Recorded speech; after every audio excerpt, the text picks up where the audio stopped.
Welcome to my safe space, a place to breathe, feel, and heal. Hey friends, quick question. Do you ever feel like there's a voice in your head that won't shut up? Like, not just your thoughts, but a full-blown personal teaser living rent-free in your brain? Yeah, me too. And for Stephanie, that voice had a name. Stan. He's loud, he's judgy. He's really into tracking her every failure like it's his full-time job. This episode is about living with ADHD, anxiety, and your own inner critic and learning how to stop letting that voice be the boss. So get cozy, hit that like button, and let's meet Stan. Stephanie used to think the voice in her head was just part of being busy. College, work, friends, life. But lately the voice had a name. Stan. Stan wasn't a person, he was more like a presence, a voice, a shadow that followed her around and lived just upstairs in the attic of her mind. He didn't knock, he barged in, loud, demanding, always watching. He called her lazy when she forgot to return a text. He screamed when she misplaced her keys again. He whispered cruel things when she zoned out in a meeting. Everyone thinks you're dumb. Why can't you just focus? You're messing up your life. Stan Stephanie, but not in the flattering way.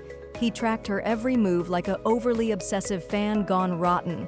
He obsessed over her flaws, replayed every social slip like a greatest hits album of shame. He knew exactly how to push her. Too much noise, too many thoughts, and too little control. Stephanie's ADHD made it hard to start things. Stan made her believe she'd never finish anything. Her anxiety kept her up at night. Stan kept a spotlight on every worry, yelling, "What if you're forgetting something important? What if everyone secretly hates you? What if? She tried journaling. Stan edited the entries. She tried therapy. Stan sat in the waiting room, arms crossed, muttering, "Don't tell them everything, you'll look crazy." She tried meds. Stan got quieter, but not gone, just pacing now, watching. Some days Stephanie could almost laugh at him. Imagine him in a fan t-shirt holding up a sign, #1 critic of Stephanie's life. But most days, she was tired of being on stage in her own brain, with Stan in the front row taking notes. One day, her therapist said something that changed everything.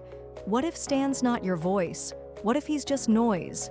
That night, when Stan started ranting about the dishes, the deadlines, the dumb things she said in class, Stephanie didn't argue. She didn't try to shut him up. She just said, "I hear you, but I'm busy." Stan didn't vanish, but he blinked. He paused. And Stephanie got up and did one small thing, washed the plates. She still hears him sometimes, still hears the chaos upstairs. But now she knows. She's not the problem.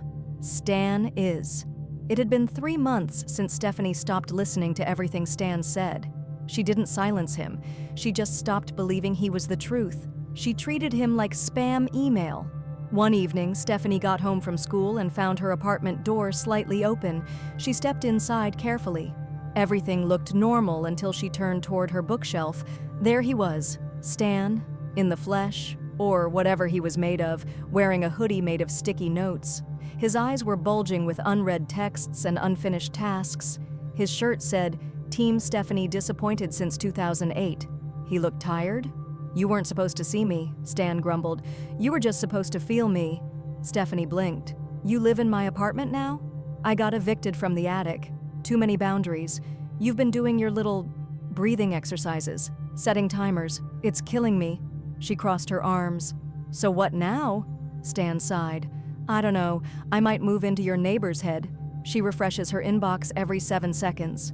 Stephanie thought for a second. Then, completely unplanned, she offered him a deal. "You can stay, but only if you sit in the corner and shut up when I tell you to." Stan blinked. "Seriously?" Stephanie nodded. "And once a week you have to write me a to-do list that isn't just vague. Got it?" He scratched his head. "Fine, but I'm still judging you." "Cool," she said. "I'm learning not to care."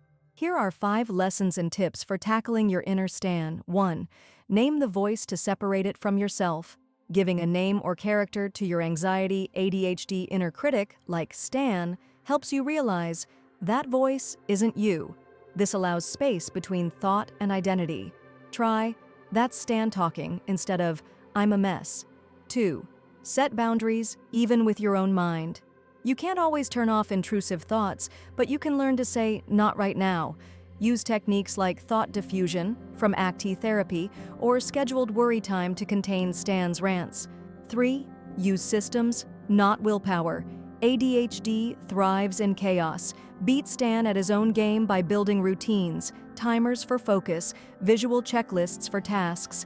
These externalize structure because Stan loves unstructured time. 4.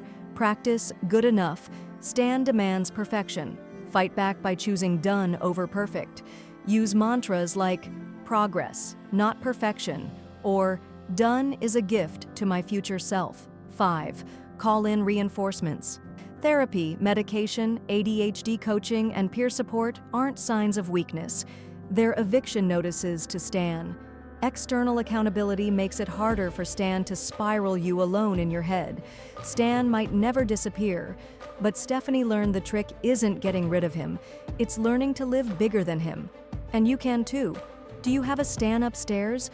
A voice that loves pointing out your worst moments, keeps you up at night, and never seems to shut up? Tell me in the comments, what does your Stan say? And more importantly, what are you learning to say back? Remember, you don't have to silence your inner critic to move forward.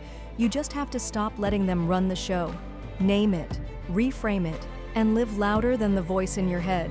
If you like what you see, don't forget to like, subscribe, and share this with someone whose Stan is getting too loud.